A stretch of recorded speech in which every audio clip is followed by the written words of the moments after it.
अभिषेक को अपने साथ जोड़ लेते हैं ताकि स्टील काउंटर्स में आज जो थोड़ी चमक देखने को मिल रही है इसके पीछे की वजह वो आपको थोड़ा बता देंगे। अभिषेक जी बताएं, स्टील काउंटर्स क्यों चल रहे हैं आज? डिब्बे देखिए, स्टील कंपनियां काफ़ी लंबे समय से गुजारिश कर रही हैं सरकार से कि स्टील के इंपोर्ट पर ड्यूटी लगाई जाए, और वो गुजारिश इस वजह से क्योंकि चीन से लगातार इंपोर्ट में बढ़त हो रही है। अगर हम जनवरी से जुलाई के आंकड़े देखें तो इंपोर्ट में पिछले साल के मुकाबले इस अवधि के दौरान जो इंपोर्ट हुआ था उससे 80% के आसपास का उछाल आया। चीन में प्रॉब्लम क्या है? चीन में दरअसल ओवर सप्लाई की स्थिति है। एक तो वहाँ का जो रियल एस्टेट सेक्टर है जो कि स्टील का बड़ा कंज्यूमर होता है, वहाँ पर हम देख रहे हैं कि सुस्ती है, डिमांड को लेकर वहाँ पर लगातार चिंताएं बनी हुई हैं। और चीन में वैसे भी ओवरऑल अगर हम बात करें, अगर हम डिमांड की या फिर प्रोडक्शन की, तो लगातार चौथे साल में हम सुस्ती देख रहे हैं। कोविड के बाद से वहाँ पर रिकवरी आ ही नहीं पाई। तो वहाँ की कंपनियां कर क्या रही हैं कि जब रियल एस्टेट में स्लो डाउन है तो जो लॉन्ग प्रोडक्ट्स हैं उनकी प्रोडक्शन को कम करके अब वो फ्लैट स्टील के प्रोडक्ट्स पर जोर दे रही हैं, और उसका जो एक्सपोर्ट है बाकी देशों में कर रही हैं, भारत समेत। अब भारत की जो स्टील कंपनियां हैं यहाँ पर उनको दिक्कत हो रही है। उन्होंने 25% ड्यूटी बढ़ाने की मांग की है, और स्टील मंत्रालय ने ये मांग रखी है सरकार के सामने। डीजीटीआर ने अब एंटी डंपिंग की जांच भी शुरू कर दी है, और अब देखना होगा कि उसमें क्या निकल के आता है। लेकिन उम्मीदें बढ़ गई है ड्यूटी लगने को लेकर। आपको बता दें कि जनवरी से जुलाई के बीच में इंपोर्ट जो था 9 लाख टन था, और उससे 80% के आसपास का उछाल आया था।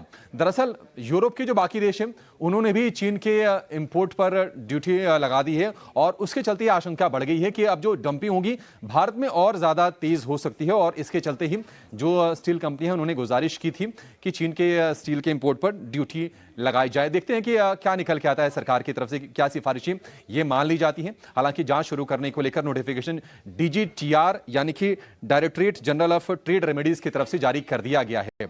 हालांकि एमएसएमई जो कंपनीज हैं वो थोड़े से नेगेटिवली इंपैक्ट होंगे, क्योंकि अगर प्रोडक्ट्स के इंपोर्ट पर अगर रोक लगती है तो उनके लिए फिर यहाँ पर लोकली उन प्रोडक्ट्स को सोर्स करना थोड़ा सा महंगा हो जाएगा।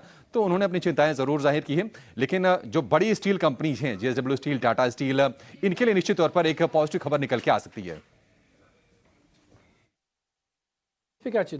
ठीक।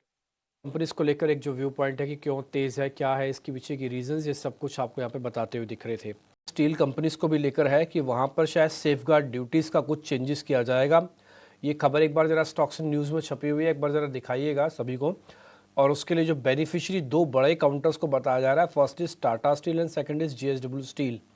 एक बार देवांग आप इन दोनों शेयर्स का टेक्निकली चार्ट चेक करेंगे।